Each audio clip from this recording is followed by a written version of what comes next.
Hugging Face Infinity and Replicate are both platforms that let startups deploy AI models without having to manage heavy infrastructure. They take care of the hosting and scaling so teams can focus on building products instead of configuring servers or worrying about performance. But each one approaches the problem differently. One focuses heavily on high-speed inference at scale, and the other focuses more on flexibility and ease of experimentation. The right choice depends on what stage your product is in and how predictable your usage is. Hugging Face Infinity is built for real-time performance. It is designed to run models with very low latency, which is important when you are building features that need instant responses. This could be things like chat systems, voice interfaces, interactive creative tools, or any AI experience where users are waiting for output.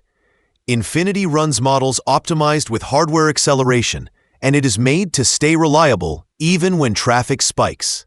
If your startup is already past the experimental stage and has users depending on smooth performance, Infinity is built for production you can trust.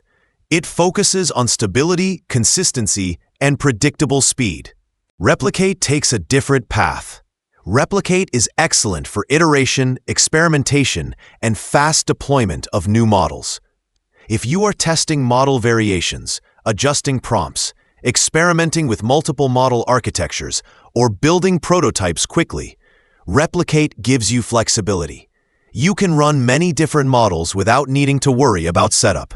This makes Replicate appealing to the early-stage product development or teams that work in rapid exploration cycles. It supports running different types of models without requiring deep infrastructure knowledge. In the end, both platforms lower the barrier to using advanced models. Both help startups avoid building infrastructure from scratch.